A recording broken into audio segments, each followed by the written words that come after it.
Oi pessoal, tudo bem? Segundo vídeo do canal. Ahn, Primeiro vídeo do canal, eu peguei uma HQ, um livro, e fiz uma resenha pra vocês com a minha humilde opinião. Então, esse segundo vídeo eu pensei em fazer uma coisa diferente. Eu pensei em mostrar pra vocês quais foram as minhas leituras esse mês, né? No momento que eu gravo esse vídeo é dia 5 de novembro. Então, minha intenção é mostrar para vocês as minhas leituras de outubro. Eu pensei em mostrar também as de setembro, mas eu fiquei com medo de que o vídeo fosse ficar muito longo. E eu não vou cortar nenhum vídeo, não vou me dar esse trabalho de edição, porque provavelmente vai ter o quê? 3, 4 pessoas vendo esse vídeo. E quem sabe um dia eu corte esse vídeo e reposte ele. Talvez, não sei. Vocês decidem. Mas então, eu ranqueei todos. Estão todos ranqueados. Entre o pior, lembrando que livros, arte em geral é sempre subjetiva, né? E a opinião de todos também é subjetiva, né? O que é bom pra mim pode ser ruim pra você e vice-versa. Mas foi a leitura que eu menos gostei até a leitura que eu mais gostei. Beleza? Então, vamos começar com um mangá. E o mangá é... Opa! A Lenda de Musashi. Esse mangá aqui, ele foi lançado pela editora Pipoca Nankin. Ele é escrito por Mamoru Sasaki e desenhado por Gozeki Kojima. Nunca tinha lido nada sobre Mamoru Sasaki. Ele foi minha primeira leitura envolvendo ele. E o Gozeki Kojima eu já conhecia ele do Lobo Solitário, né? Que, minha opinião, é um pouco duvidosa, talvez, um pouco impopular. Eu não gosto muito da arte dele, sendo bem sincero. Mas no Lobo Solitário ainda tá legal. Aqui eu achei um pouco mais ou menos, assim. Em alguns momentos tá bom, outros momentos tá ruim. Mas enfim. hum, a história aqui, ela vai contar de forma biográfica a vida do Musashi, né? Que é considerado o maior espadachim da história do Japão. E através desse mangá vai ser contado vários momentos da vida dele. Não vai ser contado a vida toda dele, vai ser contado alguns momentos, né? Alguns confrontos que ele teve, alguns ensinamentos que ele aprendeu. Vai mostrar algumas partes muito importantes da vida dele aqui. E a minha opinião é que não é tão interessante assim, tá? Não é tão interessante ler isso aqui. Eu nunca li Vagabond, né? Que até onde eu sei também é uma biografia. Eu acredito que Vagabond talvez seja mais interessante do que isso aqui. A arte com certeza é melhor. Mas vale a pena a leitura. Para quem quer conhecer mais sobre o personagem histórico, né, que é o Musashi. Mas você não pode ir com muita sede ao pote, na minha opinião. Porque vai te decepcionar um pouco. Minha opinião é que é um mangá que ele vai melhorando aos poucos. Ele começa devagar, na minha opinião. Não diria devagar, mas ele não começa de uma maneira muito interessante. E no final ele já começa a ter momentos mais interessantes, assim. E ele sempre traz nas histórias alguns cortes que contêm pensamentos, reflexões do Musashi que ele colocou no livro dele, né, que é o livro dos Cinco Elementos. Então tem vários trechos do livro aqui no mangá. Isso é muito legal, porque tem algumas frases assim que te fazem até refletir um pouco sobre a sua vida, sobre atitudes da vida, sobre como tu pode proceder com alguma situação, até depende da interpretação de cada um. Mas é uma leitura legal. Mas como eu disse, é uma leitura sem muita pretensão, no sentido de que você não pode esperar muita coisa, tá? Vamos para o próximo. Agora vamos para um quadrinho que a arte, se fosse fazer um ranking de arte, isso aqui estaria no top 3, eu diria. Top 5 no mínimo. Que é A Fortaleza Móvel e o Mundo Subterrâneo. Isso aqui também foi da Pipoca Nanquim. Vai ter bastante coisa do Pipoca Nanquim. Por quê? Porque o Pipoca Nanquim, eles fizeram uma promoção de 15 anos, né? E nessa promoção, a maioria das obras deles, dos lançamentos deles, tinha 40% de desconto. E aí eu fiz o rancho, né? Eu peguei muita coisa. E isso aqui foi um deles. Isso aqui, ele é escrito por Ricardo Barreiro e desenhado pelo Henrique Alcatena. E é a arte disso aqui que realmente chama a atenção. A história, ela é interessante. A história é legal. Mas o diferencial é a arte. Olha isso aqui. O diferencial é a arte. E não tem como ser outra coisa. Porque a arte é estupenda. É uma arte, assim, toda em preto e branco, assim, pesada, eu diria. Ela tem uma carga bem grande de preto. E ela fecha completamente com o tema da história, né? As histórias se conectam, tá? Começa com a Fortaleza Móvel e depois vamos para o Mundo Subterrâneo, que é o mesmo protagonista, que é das duas histórias. E eu acho que o pessoal que gosta de Dark Fantasy, assim, vai gostar muito disso aqui. Vale muito a pena. Ele tem alguns seres sobrenaturais, assim. Tem uns momentos mais melancólicos da história, assim, que eu acho que vale muito a pena. É divertido a leitura, é legal. Assim, é uma coisa que você... Que eu, por exemplo, assim, eu nunca esperaria que fosse sair no Brasil. Até porque eu nem conhecia nenhum dos dois autores.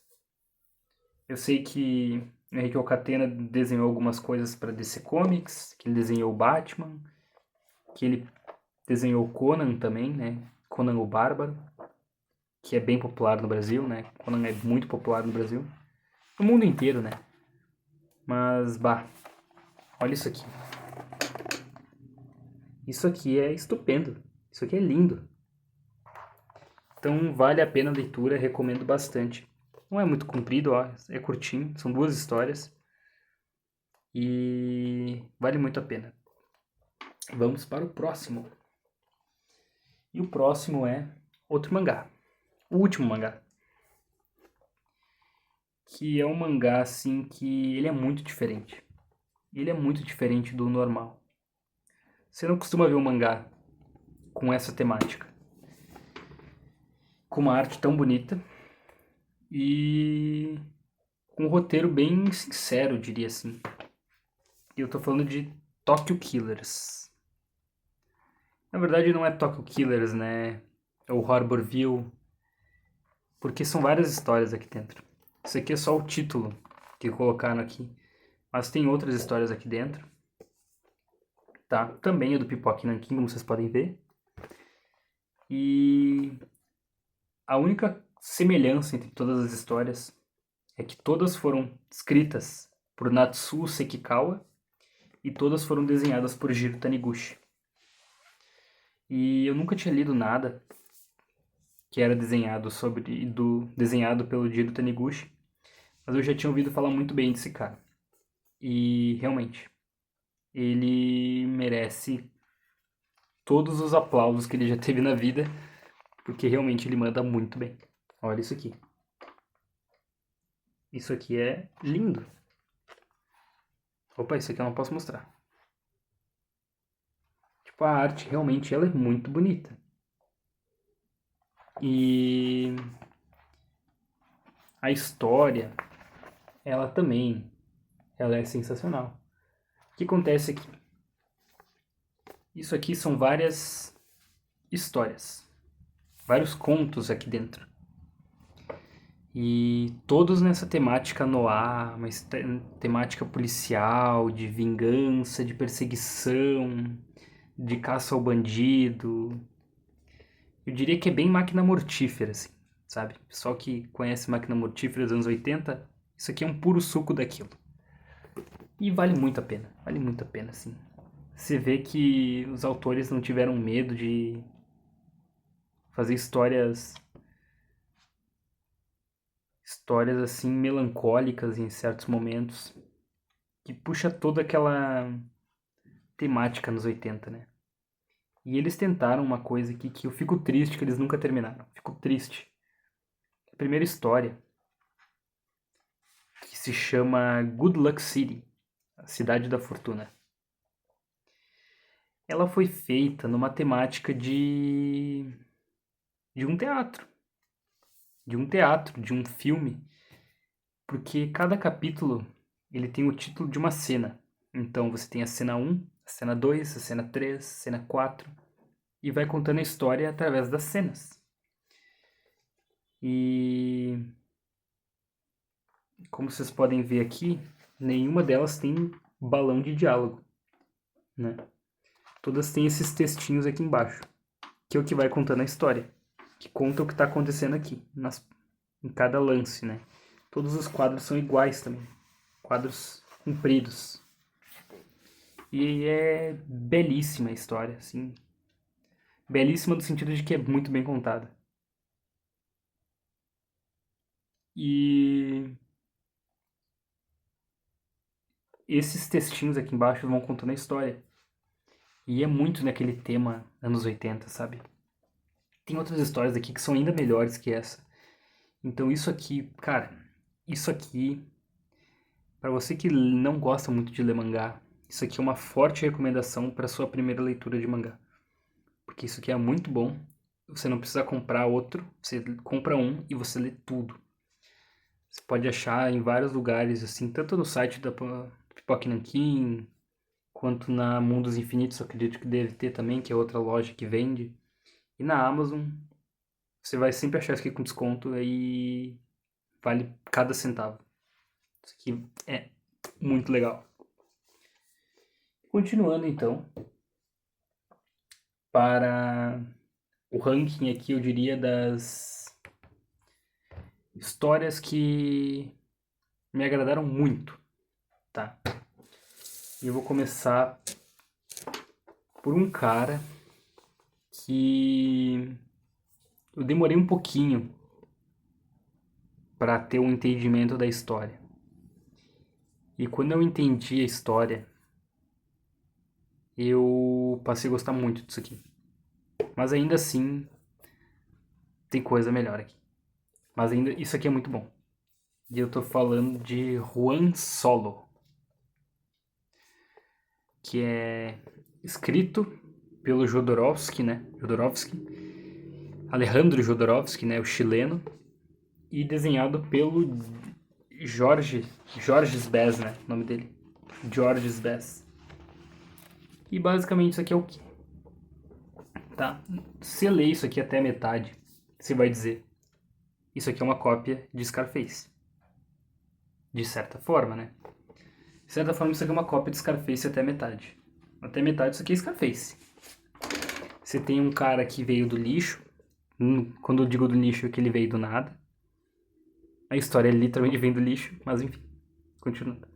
Você tem um cara aqui que ele vem do nada, que ele tem uma ascensão no meio do crime, né? E você vai vendo as situações que ele vai vivendo e como ele reage para cada situação. E até que chega um momento que a história muda completamente. Eu não vou falar o que vai acontecer, obviamente, mas ela muda completamente o tema da história. E assim, quando eu li isso de cara assim, eu fiquei um pouco chateado. Fiquei um pouco chateado com o que tinha acontecido. Porque a história tava muito legal, ela tava pegando um ápice legal. Eu sabia o que você sabe que vai acontecer em certo ponto. Você já imagina o que vai acontecer e aquilo realmente acontece. Só que o que acontece depois disso te deixa um pouco chocado. Chocado, sim. Eu acho que o Jodorowsky, ele passa muito bem a ideia que ele quer passar aqui. Que foi a ideia que eu li, que eu entendi sobre isso aqui. É a minha opinião, eu não vou falar a minha opinião para vocês, eu acho que cada um pode tirar a sua opinião sobre cada obra, né? Mas Juan Solo não é uma sátira, nem nada com Han Solo, tá? Eu achei no início, mas não tem nada a ver. Juan é o nome dele, e Solo, ele vai contar durante a história por que é solo, né? Mas é derivado do espanhol. Se você sabe um pouquinho de espanhol, você vai entender o que quer dizer o solo. Mas vale bastante a pena. A arte é belíssima. Deixa eu mostrar um pouquinho da arte para vocês aqui. A arte é belíssima, né? Ó, ela é bem bonita. Ela é bem colorida, sim. As cores, elas se encaixam perfeitamente, né? Parece que a escolha das cores, ela é toda feita para se encaixar com o ambiente, né? A paleta de cores. E é uma história bem doida, bem doida. Como é Alejandro Jodorowsky, você sabe que vai ter alguma bizarrice aqui dentro. Então qual que é a bizarrice nisso aqui? O Juan Solo, ele tem um rabo, né? E eu acho que isso retrata muito bem o que ele é, o rabo. O rabo retrata muito bem o que ele é. E o final da história retrata de uma maneira ainda melhor. Mas você tem que ler isso aqui, você tem que interpretar, porque se você só ler isso aqui e não interpretar o que você está lendo, você vai achar que é uma grande porcaria. Mas é muito bom, assim como tudo que eu já li desse cara aqui, e fica a minha recomendação. Não é a melhor obra dele, mas é bem bom. Continuando, vamos para mais pipoca aqui. E cara, isso aqui, eu diria que questão de diversão mesmo, diversão. Questão de você ler e você sorrir lendo a história. É isso aqui. Beasts of Burden, Rituais Animais. Né? São 3 volumes. Esse aqui é o primeiro. Ele é escrito por Evan Dorkin e desenhado por Gil Thompson. Né? E a história ela é muito divertida, muito divertida. A história basicamente vai contar a história de um grupo de animais, né? Que são esses aqui. Então você tem aqui o Rex, o Branquielo, o Órfão, o Puguinho, o Pugs, eles chamam de Pugs também, o Campeão e o Jack. E o que eles são?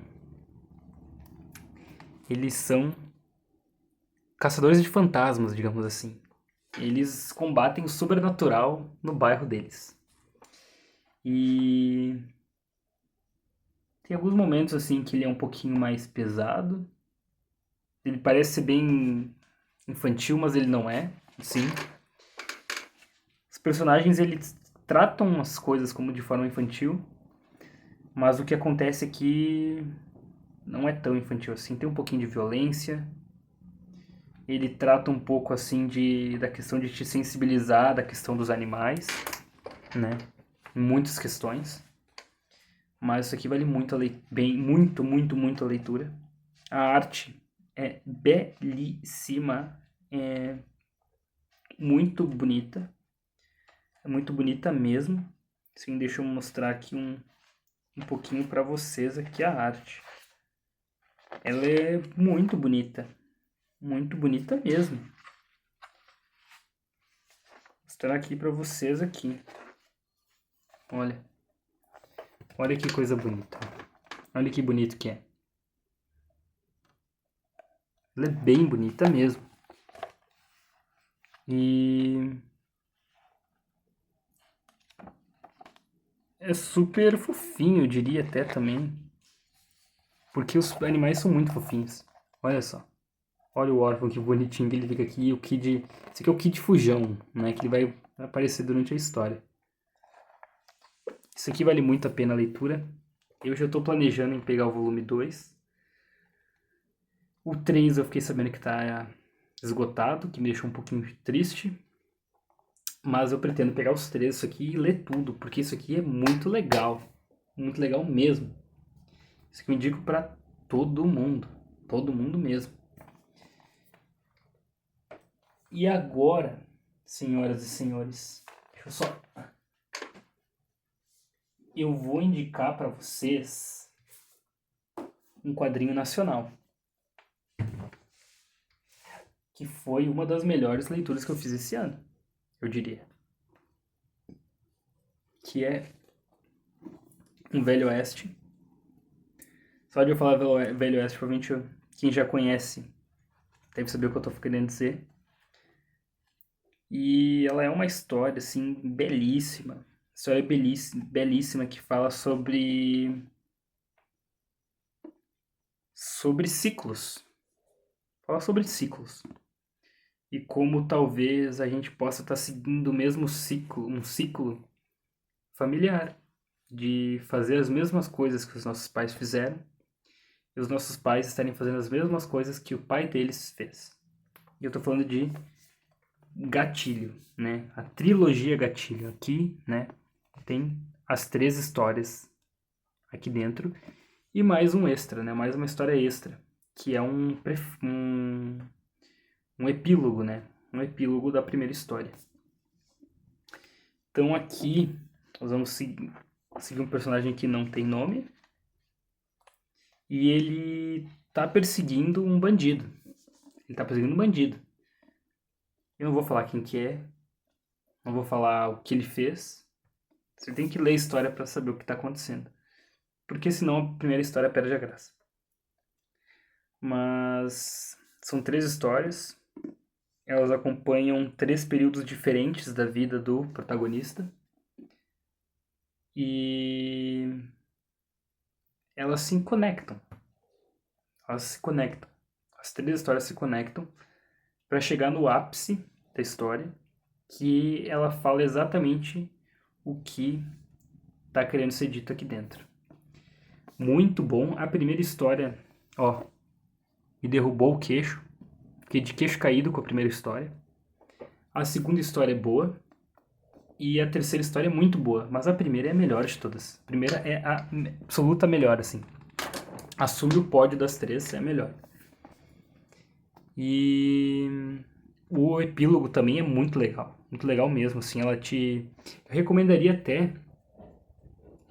você ler a primeira história e depois ler o epílogo da primeira história. E aí depois você lê o 2 e você lê o 3.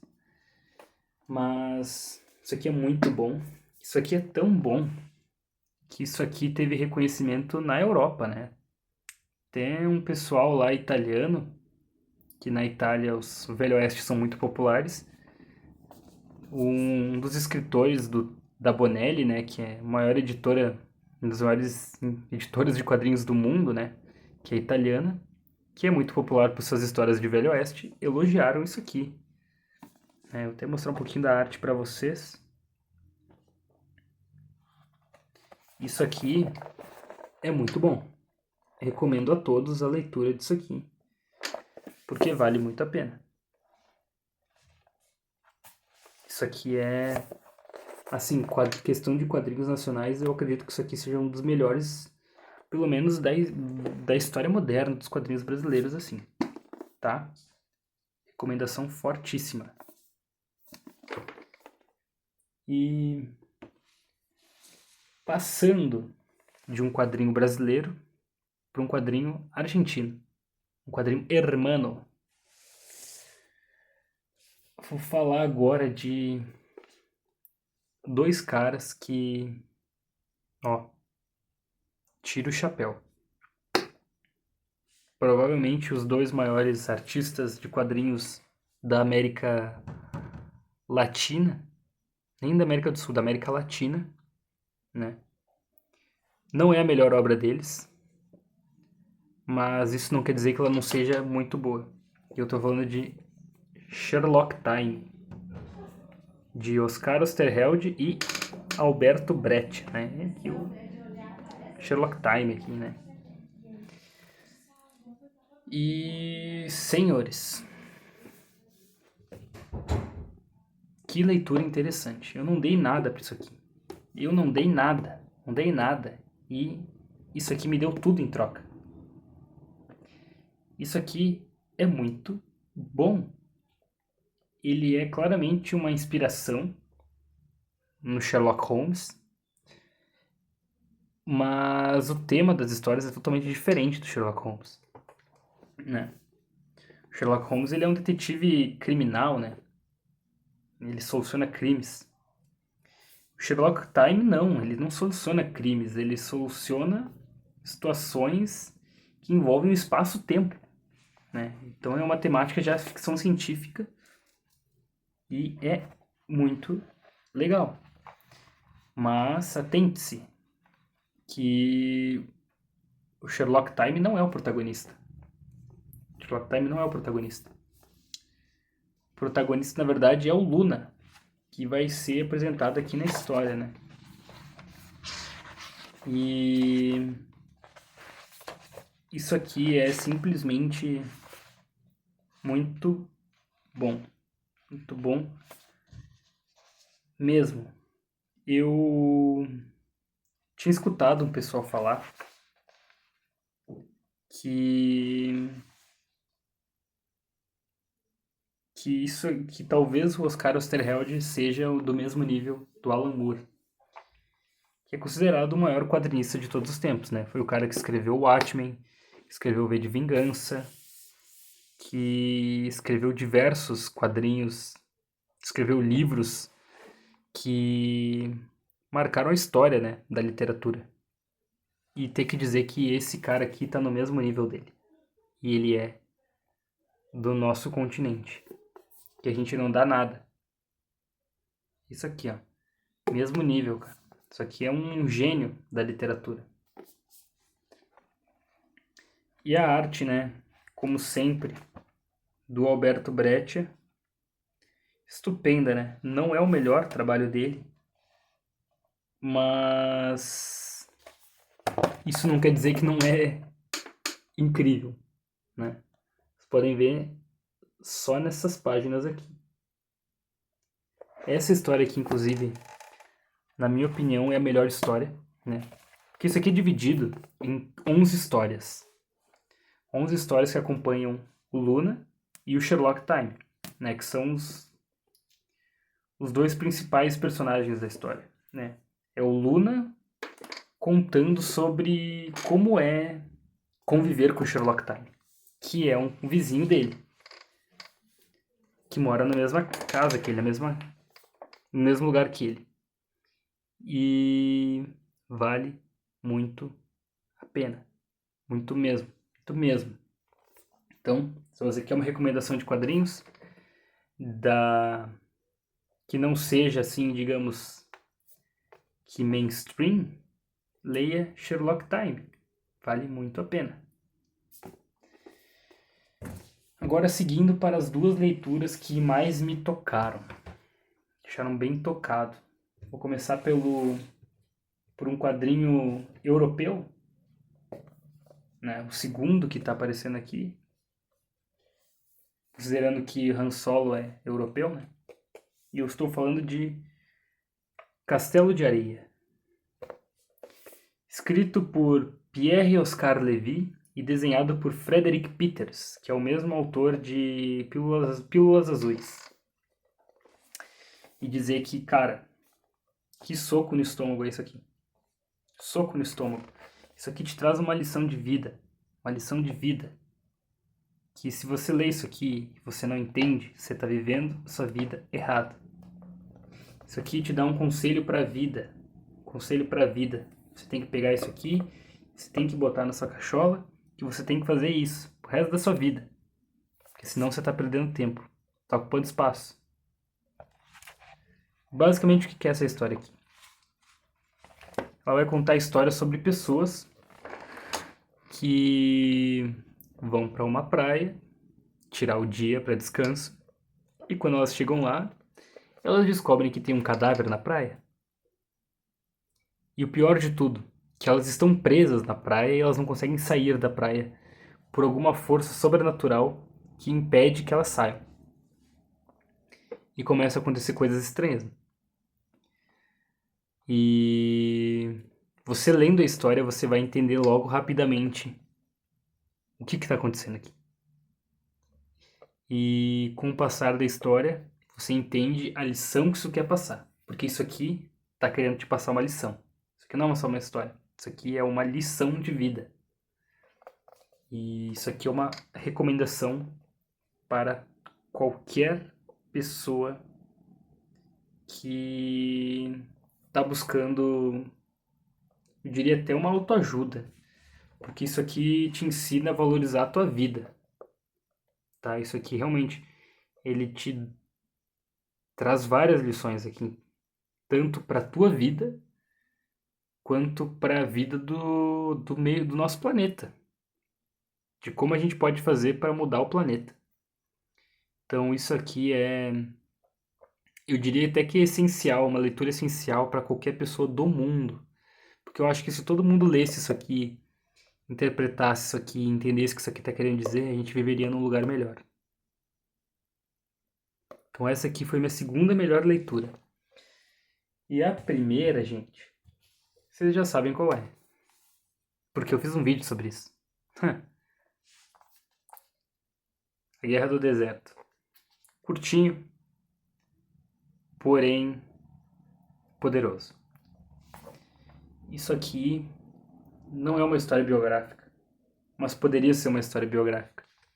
Porque eu acredito que tudo que está escrito aqui aconteceu. Isso aqui é outro soco no estômago. Isso aqui é... Como eu disse, isso aqui deveria estar na escola. Isso aqui deveria estar na escola para a gente ler, para a gente interpretar, para a gente aprender a ser um cidadão que respeita as demais sociedades que vivem tanto no nosso país, quanto que vivem em outros também, né? A cultura, respeitar a cultura também. Porque isso aqui fala, principalmente, sobre o indígena, sobre a colonização. Isso aqui fala sobre colonização.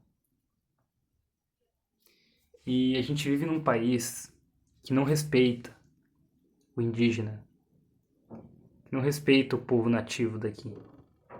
A gente deveria aprender a respeitar eles. Porque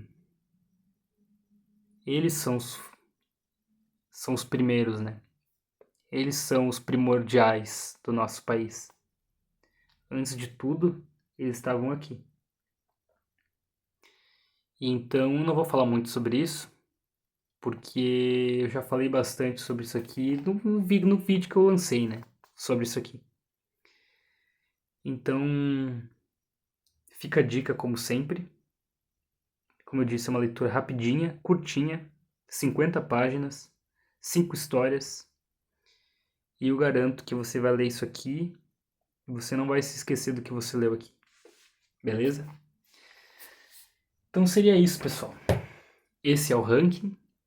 Essas foram as minhas leituras no mês. Deu um vídeo de mais de 30 minutos. Será que eu vou postar isso? Não sei.